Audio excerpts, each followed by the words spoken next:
Muy buenos días, bienvenido a un nuevo capítulo, a un nuevo episodio o producción del Profe Maxi. Una producción sencilla, humilde, que vaya aprendiendo a medida que pasa el tiempo. Eh, Vuelvo a repetir, esto tiene un objetivo educativo y compartir ideas más que nada. Ideas mías, ideas que están en los libros también. Y y a su vez yo también voy aprendiendo. Como ya lo comenté en los videos anteriores, esto nace por una necesidad de compartir lo que a uno le gusta. Por ahí, bueno, yo por ahí en las escuelas los tiempos no acompañan para explayarse, para, para profundizar o debatir algunos temas referidos a la historia, a las ciencias sociales. Entonces, aprovecho este espacio para explicar un poco más a fondo o con más tranquilidad, podríamos decir, eh, sobre temáticas históricas que influyen en el presente. Siempre está esta cuestión de que el presente construye al pasado o el pasado construye al presente. Podríamos decir que las teorías postmodernistas dirían que el presente construye el pasado y y una mirada historiográfica diferente diría que al revés, que el pasado condiciona el presente. Más allá de la postura que puedan haber de un lado o del otro, yo considero que es un poco de ambas, ya que el pasado, obviamente que en nuestra vida cotidiana del presente, lo que pensamos, nuestras instituciones, nuestra sociedad, nuestro sistema de gobierno, nuestras aspiraciones, nuestros objetivos en la vida, no solamente está hecho por aspiraciones personales, sino que está construida socialmente e influida por procesos históricos, tanto en lo familiar como en lo del barrio, la ciudad o la macroestructuras. Y por otro lado, también tenemos que ser conscientes que la historia es un terreno conflictivo porque del presente siempre se intenta justificar algunas acciones, eh, a algunos proyectos políticos o decisiones personales que uno puede llegar a tomar, justificando el pasado como una herramienta para, para justificar algunas acciones. Bien, hoy ha pasado un tiempo considerable, creo que fueron 2 meses o un poco más de lo último que subí a mi canal. Eh, soy sincero, volví a la rutina, volví al trabajo y por ahí estuve con otras cosas también. Estuve ocupado con otros proyectos, entonces se me complicó un poco dedicarle tiempo a este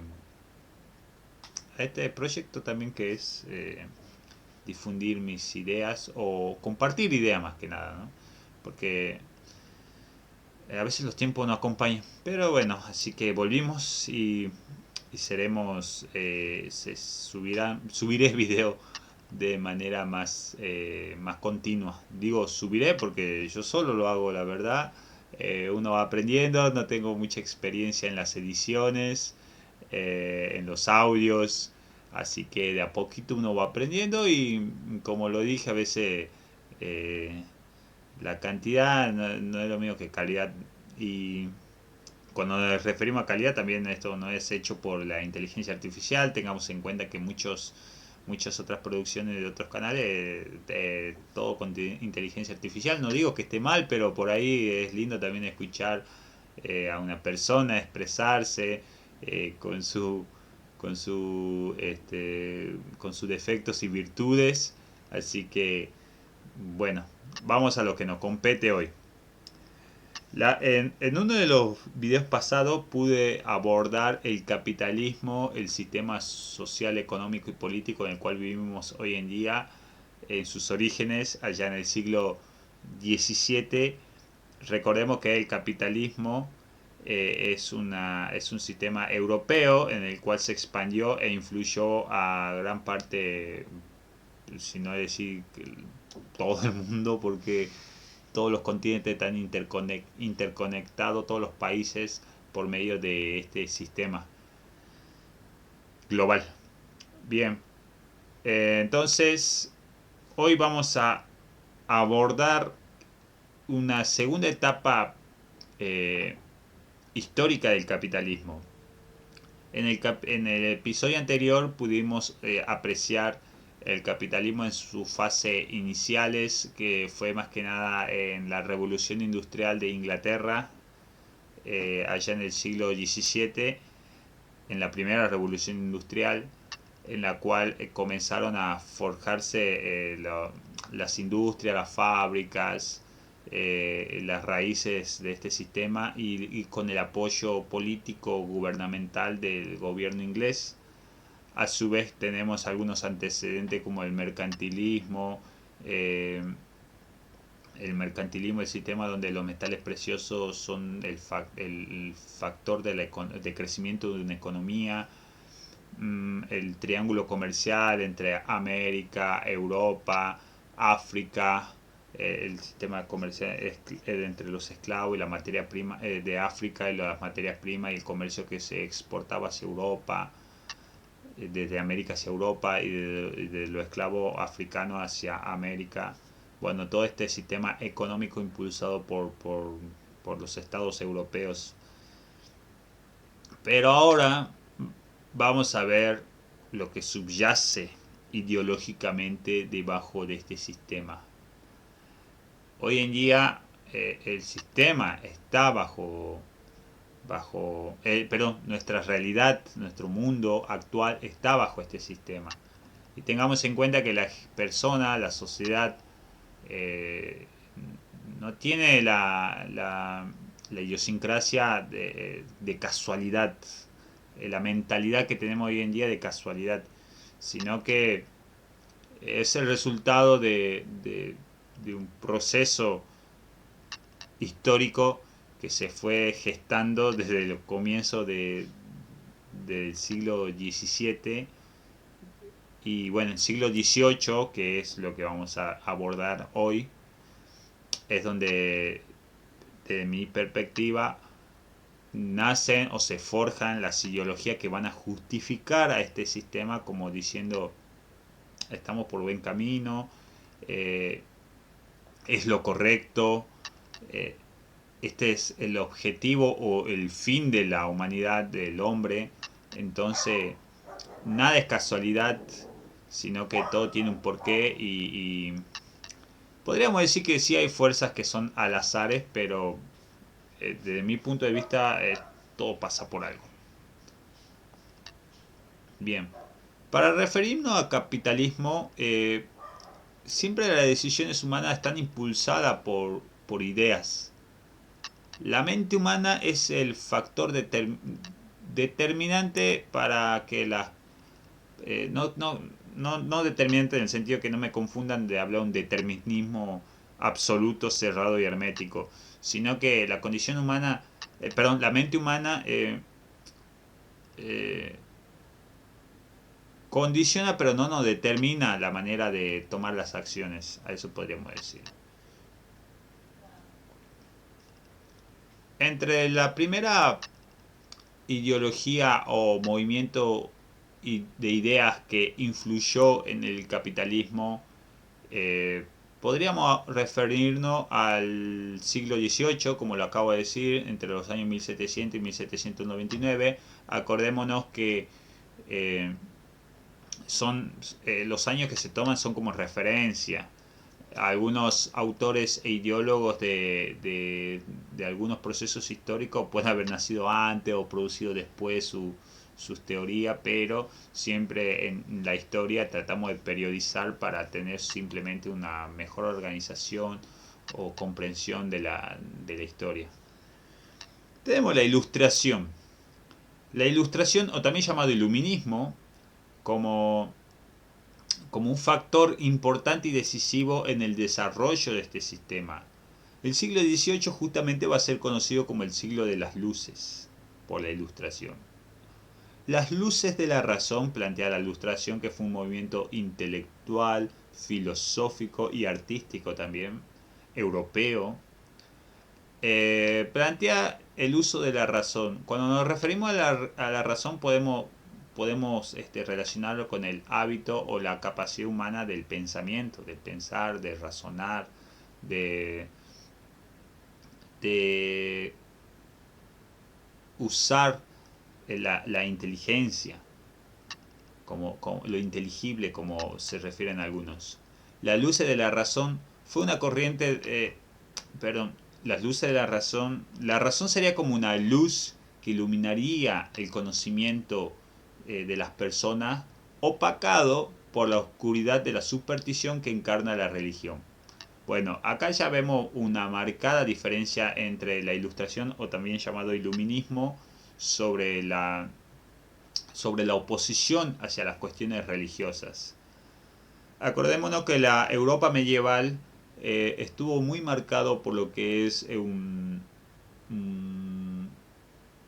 teocentrismo en el cual Dios o todo lo relacionado a la iglesia, a la religión, era el centro del el universo del pensamiento del europeo medieval, ¿sí? En la Edad Media. Y donde la iglesia, el papa, el Vaticano tenía un rol importante en cuestiones políticas, económicas, ideológicas, educativas y de cómo la sociedad estaba planteada en aquel momento. A medida que pasaban los años, los siglos, este movimiento, el iluminismo, también llamado la ilustración, va a ser foco en el uso de la razón para reemplazar a ese pensamiento dogmático que emanaba desde las estructuras eclesiásticas. Por eso también este siglo se va a conocer como el siglo de las luces. La ilustración, el iluminismo, es un movimiento que va a influir en intelectuales, en políticos, en gobiernos y en la misma sociedad. Hoy en día, nuestra sociedad formada como la conocemos también es fruto de la ilustración. Bueno, nos habíamos referido a que la razón podríamos considerarla como la facultad humana para pensar, reflexionar, expresar juicios de la mente humana. Así que acá se va a hacer foco eh, en, en este aspecto de la mente humana.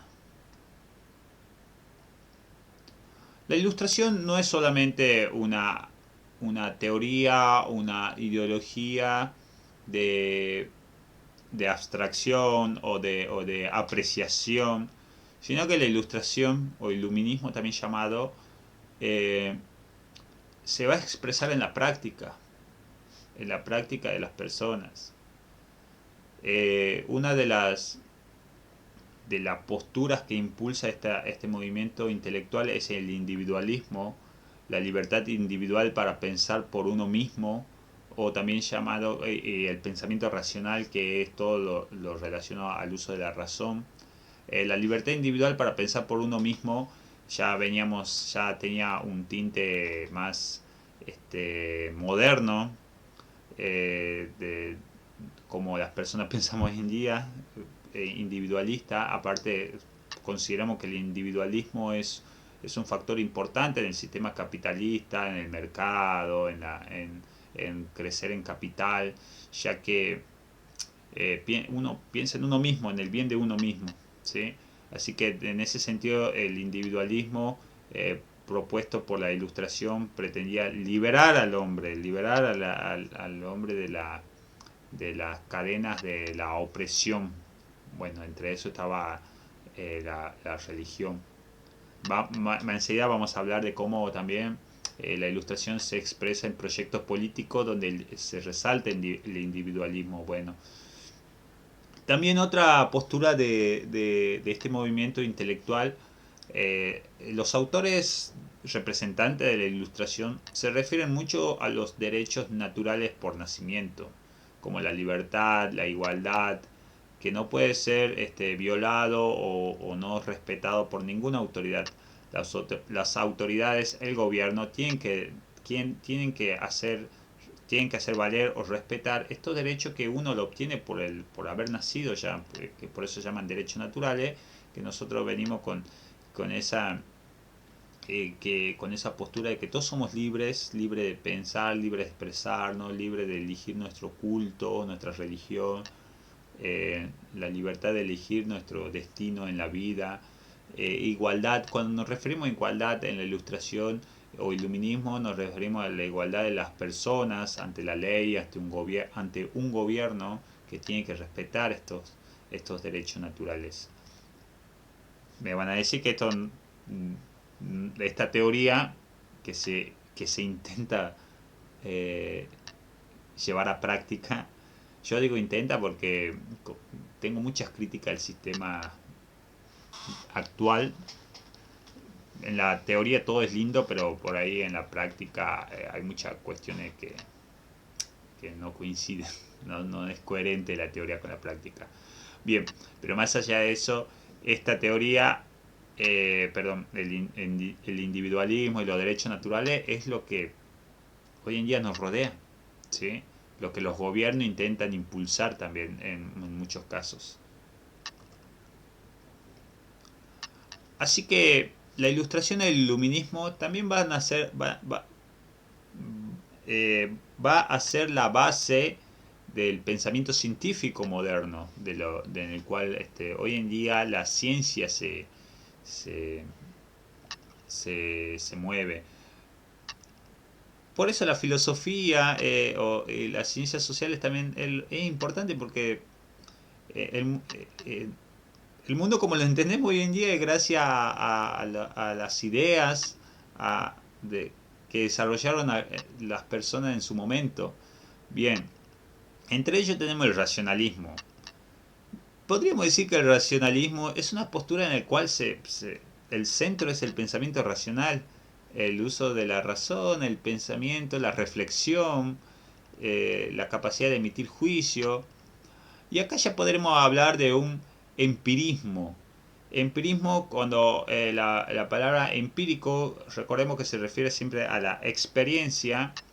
El empirismo, impulsada también por la ilustración, se refiere a la capacidad de observar y experimentar. Observar y experimentar y deducir también podríamos decir. Sino que a partir de esta corriente de pensamiento, todos los fenómenos naturales que se intenta ofrecer una explicación, se lo pueden observar, experimentar y obtener deducciones. ¿Qué quiere decir que obtener deducciones? Que el conocimiento va a ser a priori, se va a obtener a posteriori, que será después de atravesar estos mecanismos de obtención del conocimiento. Encontramos un fenómeno natural que intentamos ofrecerle una explicación, entonces primero lo observamos, luego experimentamos y sacamos y obtenemos deducciones. Esto es método científico puro, el empirismo que va a través de la experiencia. Por eso esto como que choca con la postura religiosa, porque el famoso científico es el que te dice yo tengo que ver para creer. Entonces, cómo es la visión de un científico clásico? Un científico clásico que tenemos es aquella persona que está con una bata o un guardapolvo en un laboratorio haciendo experimentos con tubo de ensayo y mezclando sustancias para a través de la observación y la experimentación va a sacar deducción en su cuadernito, en su diario, y va a decir estos procedimientos me llevó a estos resultados, por ende deduzco que así es la realidad. Bien, Esto es, por eso la ilustración promueve el racionalismo, el pensamiento racional, que son las bases de la ciencia hoy en día.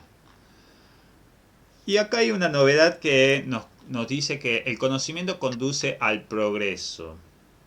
Se busca constantemente un progreso material, un progreso de acumulación de bienes.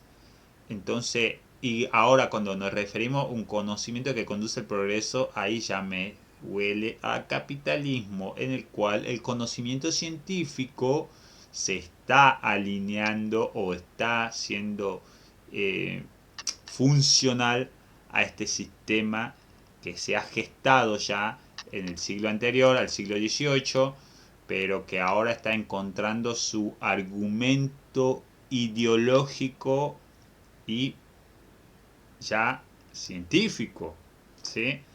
¿Por qué nos referimos que conduce al progreso? Ya la religión o la fe ya no es el factor para la salvación del hombre, sino que eh, la búsqueda de la innovación, del avance, todo relacionado a lo material, es el nuevo factor de progreso y bienestar humano.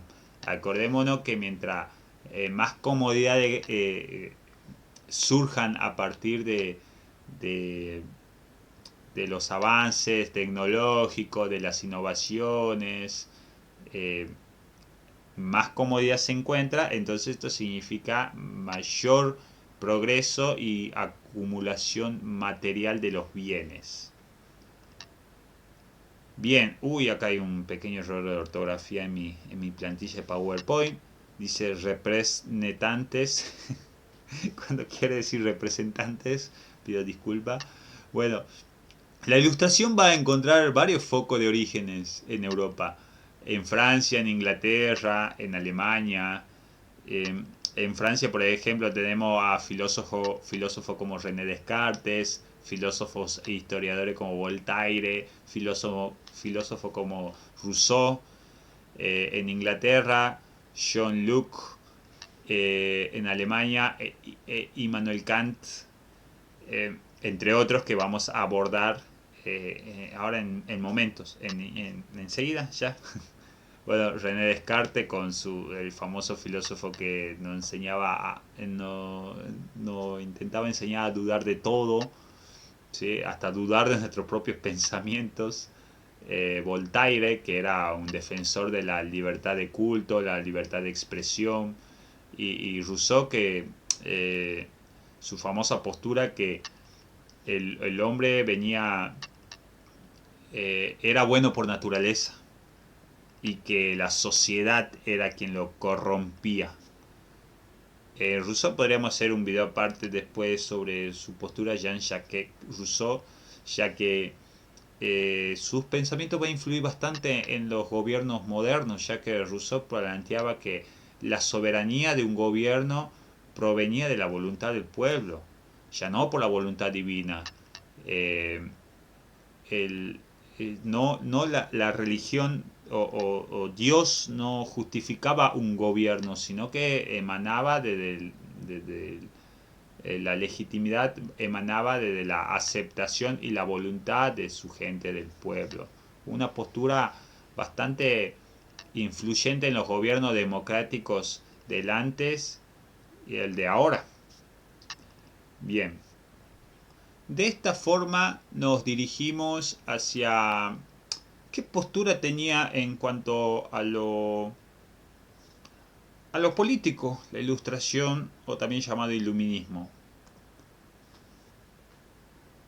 La ilustración tenía un fuerte cuestionamiento hacia las monarquías absolutas. Cuando nos referimos a una monarquía absoluta, nos referimos a un rey o a un monarca que gobierna de manera absoluta, sin limitaciones legales, sin cuestionamientos. Sí, tendrá su consejero, su, su, su pequeño grupo de asesores, pero al final la decisión la tomaba el rey o el monarca. Un cargo vitalicio, ¿qué quiere decir vitalicio? Un cargo de por vida. Muchas veces según la teoría de la monarquía absoluta heredada por Dios. Acordémonos que en esa sociedad teocéntrica en la cual Dios es el centro del universo, muchas estructuras sociales, muchas desigualdades sociales o en la pirámide social de la Europa, de Europa, era justificado y argumentado como que por la Iglesia, el Vaticano también, la estructura eclesiástica en la cual argumentaba que Dios había querido que naciéramos campesinos o nobles o príncipes y bueno, y la familia del rey también. Toda esta, esta maquinaria de la monarquía absoluta era cuestionado por los intelectuales ilustrados. También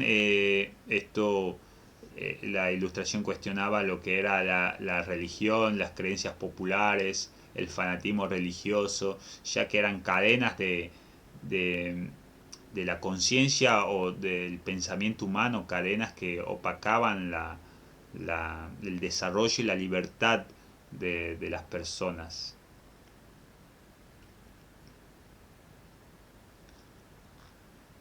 Bien, eh, ahora vamos a plantear una cuestión económica. Perdón, algo que me quedó acá por aclarar en la monarquía absoluta. Algunas monarquías van a aceptar la ilustración, se van a adaptar a las nuevas tendencias ideológicas y van a adoptar lo que se llama las monarquías constitucionales o monarquías parlamentarias, como en el caso de Inglaterra, en el cual la monarquía inglesa va a compartir el poder con un parlamento que sería el poder legislativo, y va a limitar las decisiones del rey. El rey ya no podía tomar las decisiones por sí solo, sino que tenía que debatir y llegar a un consenso con este parlamento. Y muchas veces los parlamentos eran elegidos por el voto popular, por la democracia. Así que de a poco se van forjando los estados modernos que conocemos actualmente. Vivimos en eso, en esos estados modernos. Bien. En el sentido económico, la ilustración también influyó junto al liberalismo económico. En el sentido económico, el siglo XVIII se caracteriza por la proliferación también de las posturas liberales en cuanto a la economía, que también influye en la ilustración, y viceversa. El liberalismo económico surgió en el siglo XVIII en Europa como respuesta al mercantilismo y al proteccionismo. ¿Por qué nos referimos al mercantilismo y al proteccionismo? El mercantilismo ya había mencionado yo que era una economía en la cual se priorizaba los metales preciosos como el factor de riqueza. ¿Qué quiere decir eso? Que un Estado, un gobierno, mientras mayor metales preciosos como la plata, el oro, entre otros, obtenga, mayor va a ser su riqueza. Y el proteccionismo, ya que el proteccionismo es un sistema de gobierno en el cual el Estado influye y en la economía es un conductor de la economía para proteger justamente las producciones regionales, locales y proteger de importaciones de productos externos a través de impuestos, tributos, regulaciones que, para la postura liberal del económico es una obstrucción, es es un problema para el crecimiento económico. Bien, acá tenemos una imagen de la Europa de aquellos tiempos en el cual podemos ver un mercado, gente buscando precios, productos, vendedores. Así que esta imagen representativa nos puede hacer una idea de lo que plantea el liberalismo económico. Bien, por un lado el liberalismo económico promueve la libertad individual. Acordémonos que el individuo es un factor importante para el siglo XVIII. Bien. La capacidad de los individuos para tomar decisiones sobre su propia vida y la propiedad. No interviene la no intervención del gobierno en la economía, ya que ésta se autorregula por sí sola, y también se defiende eh, de manera notable lo que es la propiedad privada. ¿Por qué dice que la economía se autorregula por sí sola, no? Bien, ya voy a explicar esto en segundos o en minutos. Bien. Otro, otro, Otro factor del liberalismo económico es la defensa del libre mercado. Los individuos y empresas pueden competir libremente. La competencia es el motor del progreso y la innovación. ¿Vieron todas esas palabritas que están escondidas? Progreso, individualismo, libertad. Eh, por eso yo vuelvo a repetir que el siglo XVIII es la cuna del argumento ideológico del capitalismo, que economía no va por sí sola, que siempre está relacionado con la política, con la sociedad. Por eso aquellas personas que dicen, ay, no me gusta la política, no me interesa, bueno, perdóname, pero tu pensamiento es puro político, es fruto e hijo eh, eh, de procesos políticos históricos. Muchas veces la gente se confunde que política es solamente hablar de gobierno, de diputado, de presidente, de quién gana las elecciones. Es una política para mí vacía, eh, muy superficial, cuando en realidad eh, eh, atraviesa todo el sistema. ¿Sí? Nuestra vida cotidiana, de los pensamientos más insignificantes, si se lo puede decir, o de los pensamientos más solitarios que uno puede tener, hasta sistemas de organizaciones extensos. Bien, en la imagen podemos observar y argumentar las ideas del liberalismo económico. Según la postura del liberalismo, el mercado no necesita la intervención del gobierno o del Estado. Imaginémonos ese mercado que está en esa avenida de la imagen, en el cual el gobierno esté interviniendo, fijando precios, controlando lo que se vende, lo que no se vende. Entonces eso sería como un obstáculo para el desarrollo de la economía. La gente yendo el mercado, podemos entenderlo como un espacio de intercambio de bienes, de productos, donde las personas buscan precios, ofertas. Acá rige la famosa ley de la oferta y la demanda.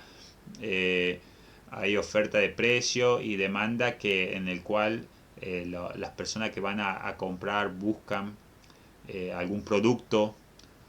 Eh, y en este mercado, los proveedores, los vendedores compiten para ofrecer mejores ofertas, y de esa manera la demanda va creciendo también. Y se regulan los precios, la ley de la oferta y la demanda. Y esta lógica de mercado, de libertad individual, en la cual las personas toman decisiones sobre su propia vida y sobre su propiedad. Acá cuando hablamos de propiedad nos referimos siempre a la propiedad privada, importante en el liberalismo económico, ya que cada persona posee su propio bien y sus propios productos, sus propias mercancías. Entonces, esta competencia conduce al progreso y a la innovación, el progreso de la humanidad o de la sociedad, progreso económico. Cuando hablamos de progreso siempre nos referimos a acumulación de bienes, de bienes materiales, que nos conduce a una vida más cómoda. ¿Sí? Y la innovación tecnológica, que también nos permite tener una vida más satisfactoria, menos sufrida. Entonces, eso podríamos decir que en el sentido económico también el siglo XVIII es un factor importante para eh, consolidar el sistema capitalista como lo conocemos hoy en día prácticamente.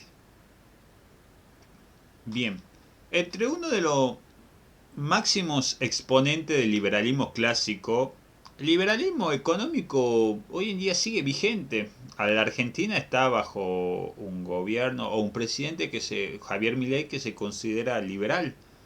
Así que se considera ahora de ahí, de la teoría a la práctica, no sé si qué tan coherente sea. Pero uno de los mayores exponentes del liberalismo económico es Adam Smith. Adam Smith fue un filósofo y economista escocés que vivió entre los años 1723 y 1790. Él fue el creador de una de sus obras cumbres, que es La riqueza de las naciones, en 1776, un defensor e ideólogo del liberalismo económico, uno de los ideólogos, porque hubo varios obviamente. Bien, en sus obras, Adam Smith defiende lo que es el libre mercado, en el cual el gobierno no interviene en la economía, respetando la ley de oferta y demanda. La ley de oferta y demanda es la ley que regula la economía, perdón, que el mercado se autorregula, y en la cual puede ser un método para luchar o vencer la inflación, y la inflación, la suba de precios. Entonces, si algún precio sube o baja, es por esta lógica, una lógica natural que defienden los liberales. La teoría del precio. El precio de un bien o servicio se determina por la oferta, por esta ley, la oferta o la demanda. Eso quiere decir que dentro de la economía, si hay mucha oferta de un precio, el precio o el servicio bajará, porque hay mucha oferta, hay varias oportunidades. De lo contrario, al aumentar la demanda de este producto o servicio, debido a la falta de oferta o a los pocos productos que hay en el mercado, entonces los precios subirán. Por ende, esta fluctuación de precios de que suben o bajan es un producto natural del mercado que se autorregula por sí solo, según la postura de Adam Smith. Una de, la, una de las ideas de este autor, que hasta hoy en día sigue vigente, o se sigue analizando, podríamos decir, porque yo sé que hay mucha gente que no es liberal, no comparte ni en lo más mínimo con las posturas liberales, es la idea de la mano invisible. Acá en la imagen tenemos un mercado, una sociedad buscando, dentro de la ley buscando ofertas, y habiendo demandas dentro de la ley de oferta y demanda, y vemos una mano invisible, una metáfora obviamente, una mano ahí que sale que baja del cielo, de las nubes. ¿Y qué dice esta teoría? Los individuos buscan maximizar sus propios beneficios, ya sea produciendo bienes y servicios o consumiéndolos. El mercado se regula a través de la competencia entre los individuos y las empresas, la cual lleva a la innovación y la eficiencia de la producción. Por ende, la mano invisible sería la eficiencia o la optimización de la sociedad de una forma no intencionada, sino que las personas se organizan, se especializan en algunos rubros. Entonces ocurre como un beneficio para todos los sectores sociales, tanto para los consumidores como para los productores.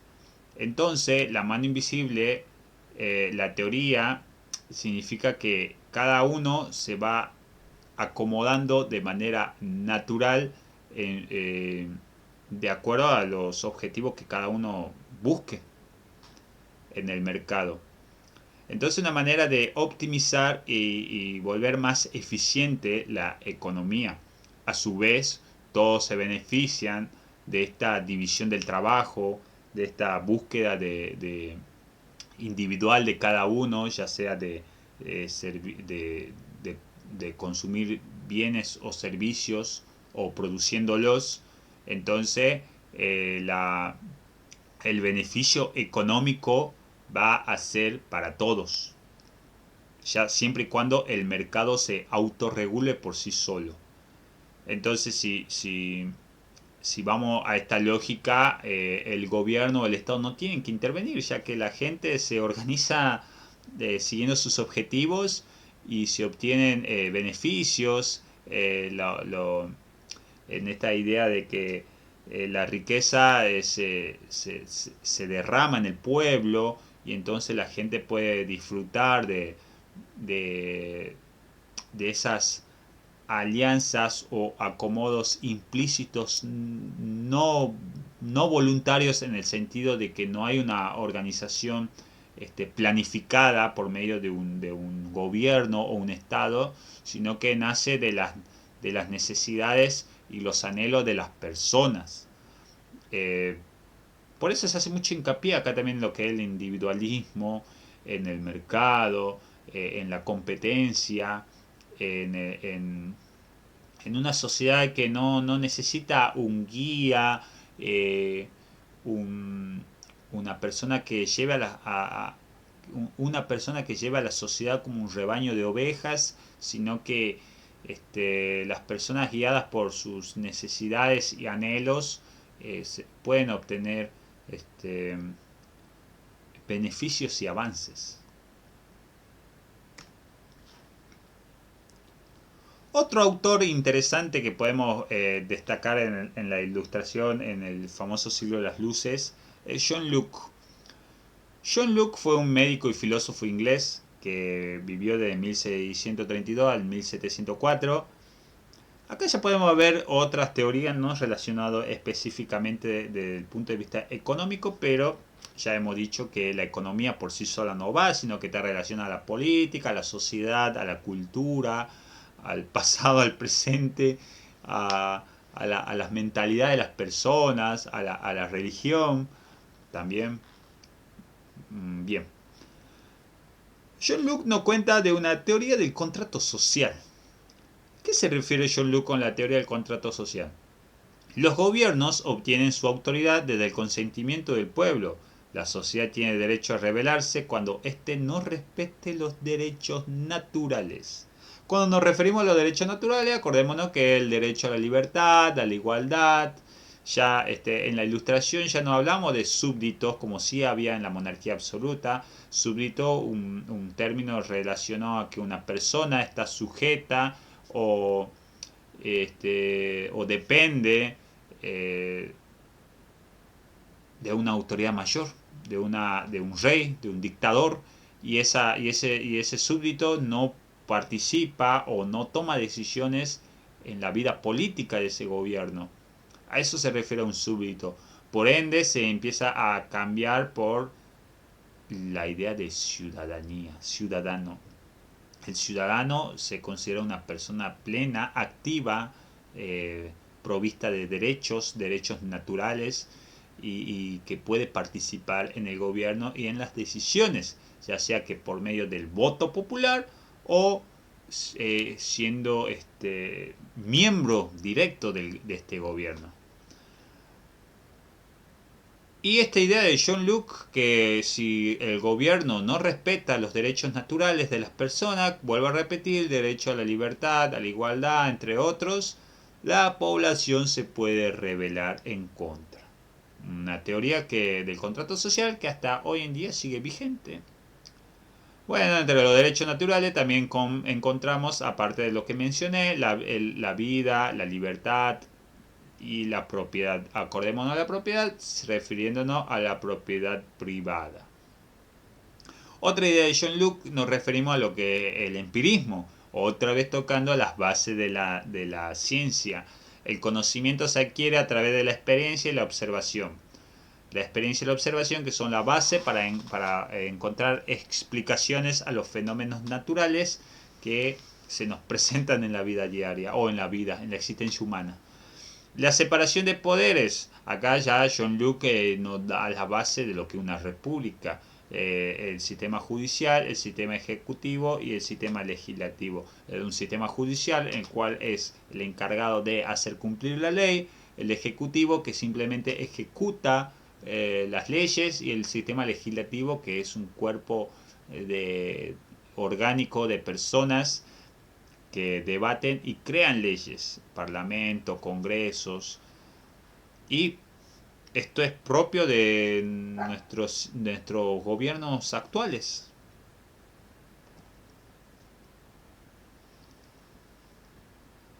Un autor interesante es Thomas Hobbes. Thomas Hobbes es un filósofo inglés. Bueno, miren, Thomas Hobbes nació en 1588 y falleció en 1679. Estamos todavía fallece en el siglo XVII. Pero ya acabo de decir que el siglo XVIII es tomado como una referencia, no es que todo ocurrió en el siglo XVIII, sino que pueden haber autores o acontecimientos que puedan haber ocurrido antes o después del siglo XVIII, sino que en la historia muchas veces organizamos los procesos en etapas, periodos, simplemente para una organización, para una comprensión mejor de lo sucedido. También Thomas Hobbes nos habla de una teoría del contrato social. Bueno, Thomas Hobbes tiene una visión pesimista de la naturaleza humana, ¿sí? A diferencia de Rousseau o de John Locke. Thomas Hobbes dice: para evitar una guerra de un todo contra todos, los individuos se unen y crean un gobierno que los proteja. En otras palabras, Thomas Hobbes dice que no nos podemos aguantar ni nosotros mismos. somos muy hostiles entre nosotros. La especie humana ya es conflictiva por naturaleza. Acá Thomas Hobbes realiza una metáfora como el Leviatán. El gobierno tiene que ser como el Leviatán. El Leviatán, acordémonos que es una criatura, un monstruo marino, también de orígenes bíblicos, en el cual dice: el gobierno debe ser un poder absoluto que pueda mantener el orden y la seguridad para hacer cumplir la ley y proteger a la ciudadanía de la violencia y la anarquía.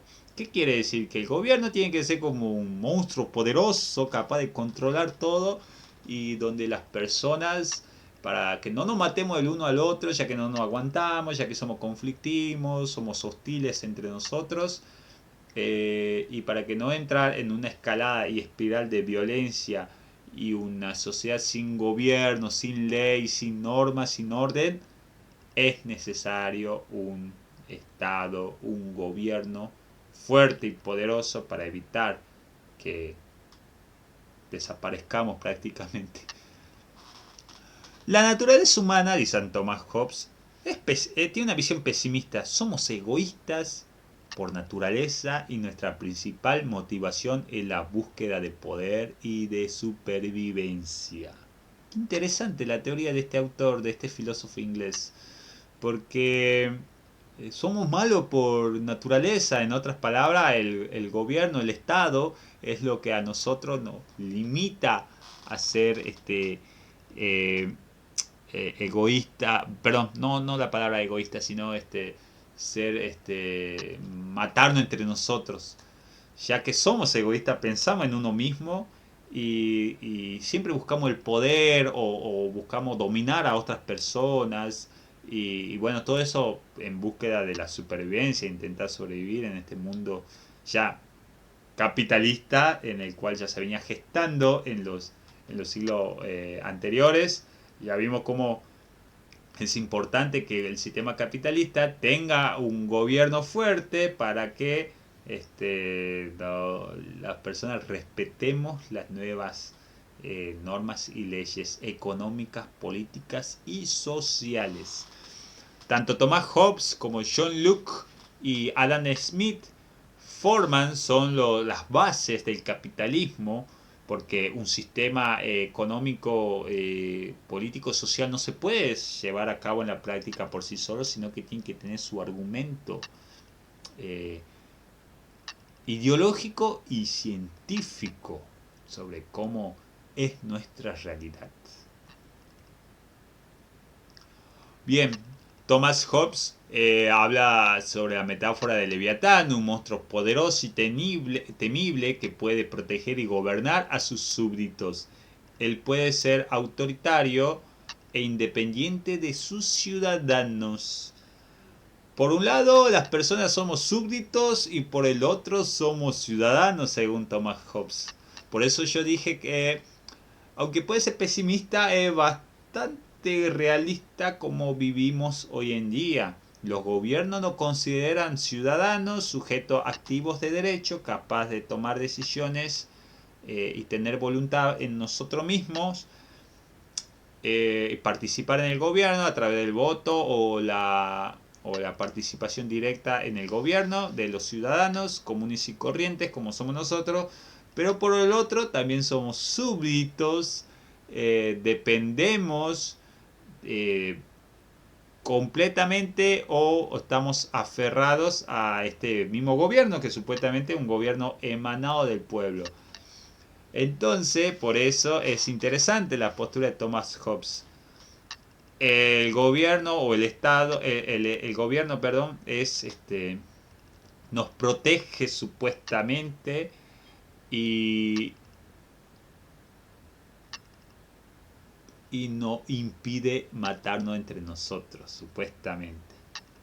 Yo creo que acá Thomas Hobbes es también, para mí como lo veo, es irónico, como diciendo, necesitamos al monstruo poderoso y eso convierte al gobierno, ya no somos ciudadanos como plantea la teoría, sino que pasamos a ser súbditos de un nuevo sistema de gobierno, ya no hablando de monarquías absolutas, sino a un gobierno, una república, un parlamento.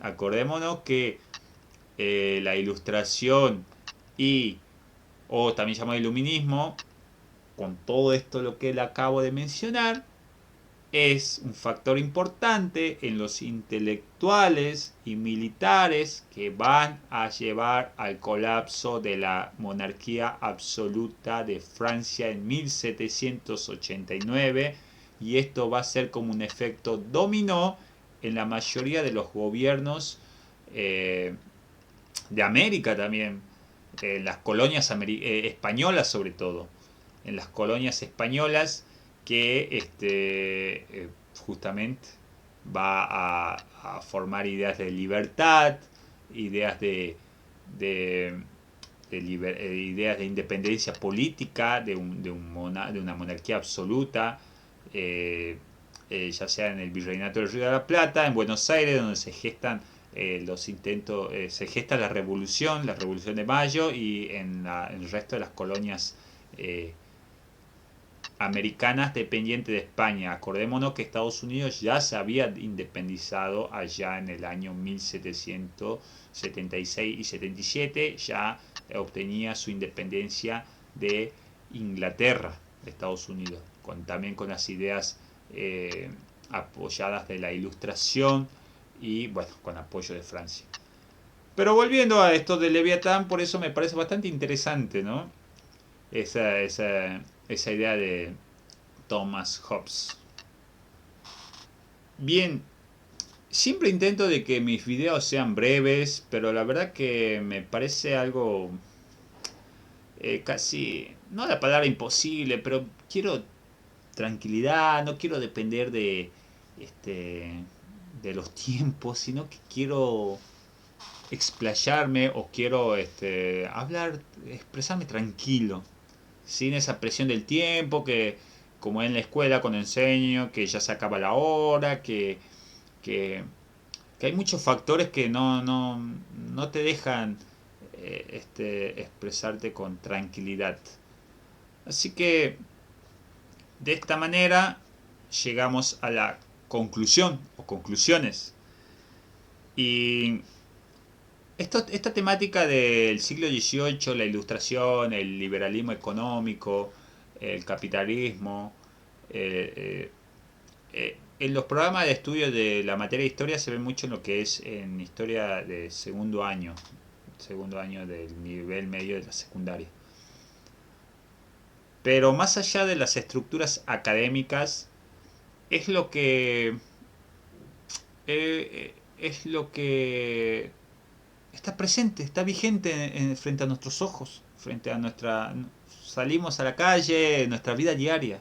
¿Sí? Bien. Entre las conclusiones que saco es que la idiosincrasia o la mentalidad condiciona nuestra... no determina, pero condiciona bastante nuestra existencia. La mentalidad que de las personas que no es casualidad, no es por sí sola. Nosotros nos construimos socialmente desde nuestro seno familiar, desde la experiencia que vamos adquiriendo viviendo en sociedad, ya sea en la familia, en los clubes, en el barrio, en las amistades, en la escuela, en el trabajo, nuestras relaciones interpersonales, moldea nuestra mentalidad, moldea porque también hay un factor decisivo, también cada una de las personas también que nace, qué camino queremos tomar, pero yo creo que hasta incluso esos caminos que creemos que es mentalidad también es impulsado por una expectativa que nos crea la sociedad para nosotros mismos y nosotros lo adoptamos como que decimos, no, es una decisión mía personal, cuando en realidad simplemente estamos cumpliendo lo que la demás gente o la sociedad espera de nosotros. Y muchas veces eso de la que la sociedad espera de nosotros es fruto de procesos históricos construidos hace siglos ya atrás, como la ilustración, el liberalismo económico, el capitalismo, que se fueron gestando, que se autoalimentaron. Es lo que tenemos hoy en día. Pensamos, nos movemos eh, influenciados por estas corrientes, el conocimiento científico, eh, ciencias sociales, ciencias naturales, ciencias exactas, todo impulsado por la idea del progreso, la innovación, el mejoramiento de la existencia humana o la búsqueda de las comodidades. Entonces, por eso nada es casual, podríamos decir. Conciencia histórica. La conciencia histórica en nuestro presente es el resultado de procesos históricos también, ¿sí? Como lo acabo de decir. A veces, por eso muchas personas dicen, ay, qué aburrida la historia, ¿qué me sirve a mí aprender fechas, acontecimientos pasados? Chicos, perdón, digo chicos porque yo sé que hay muchos estudiantes que ven mi canal. Y entonces la vida como la conocemos hoy en día, la escuela, el sistema de gobierno, el conocimiento, nuestras aspiraciones, nuestros anhelos, lo que sentimos, las emociones, están atravesadas por procesos históricos que moldearon nuestro presente. Así que la historia está más viva que nunca. Aprender a tener criterio propio también. Una manera de eh, si uno quiere romper o tener autonomía en lo que uno anhela o busca en la vida, hay que ser consciente también de estos condicionantes que no han im- no han im- nos han implantado desde generaciones tras generaciones atrás. Este sistema capitalista que surgió gracias a la ilustración, o se consolidó, mejor dicho, gracias a la ilustración, o el iluminismo, el liberalismo económico, los intelectuales del pasado, el gobierno. Entonces, eh, y el Estado que estuvo al servicio de ese gobierno, las instituciones del Estado. Entonces, tomar conciencia y conocimiento sobre sobre este proceso histórico, nosotros podemos tener criterio propio, decir, no quiero complacerme a mí o a mis aspiraciones, realmente a mis verdaderas aspiraciones o quiero complacer a ideología, a posturas, a un sistema que no se gestó ahora, sino que se gestó hacia generaciones atrás, hacia varios siglos atrás, y solamente estamos este, cumpliendo los objetivos de otras personas, de la sociedad y no la nuestra. ¿Sí? Para cerrar, nada es casualidad en nuestras vidas. Para mí, todo tiene un porqué. Eh, Todo pasa por algo. Una postura mía más allá de estudiar historia, de que me guste la historia.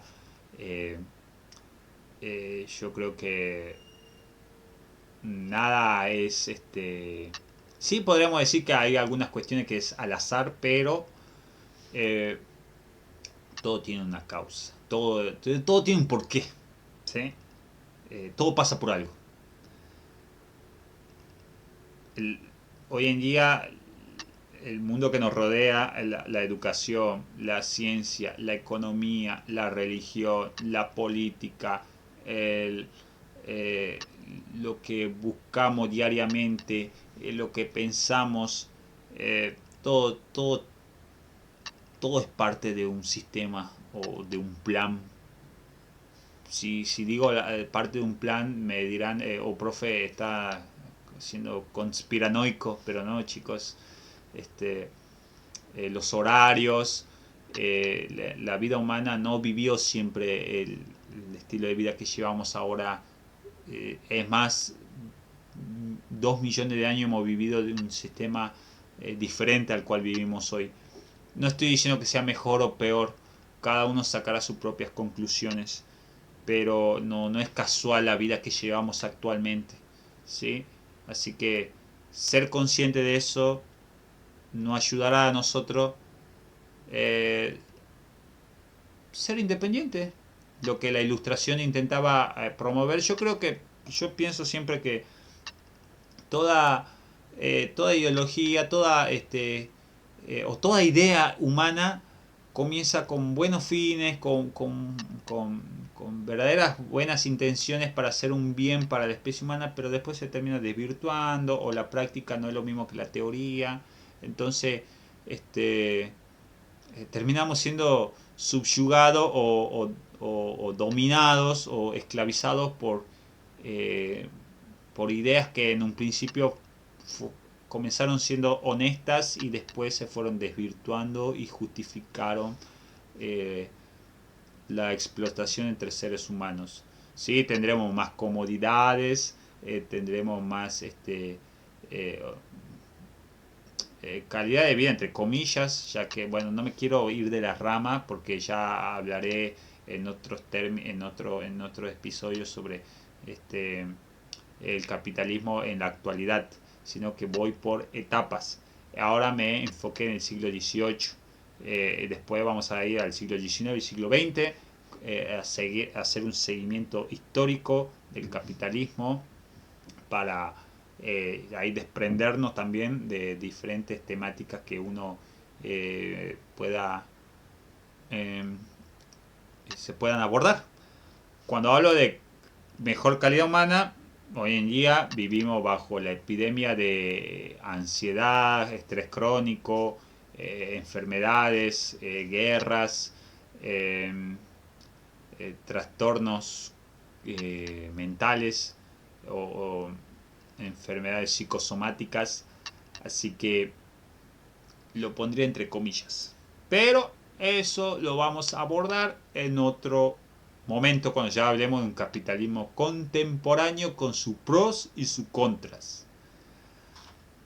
Bien, de esta manera doy por cerrado un videito que pretendo que sea corto. Para mí es corto, creo que irá a durar está llevando 1 hora. Seré más frecuente con las producciones, cosa que después pueda hacer un vivo y podamos compartir ideas así de manera eh, directa. Así que bien, eh, suerte en la vida chicos, o nos estaremos viendo en otro momento. Gracias. No olviden suscribirse al canal, darle un like, compartir si se puede. Así yo también tengo motivaciones o me incentiva a seguir creando, aunque lo voy a seguir haciendo, pero nunca viene mal una ayudita, una mano. ¿Sí? Muchas gracias.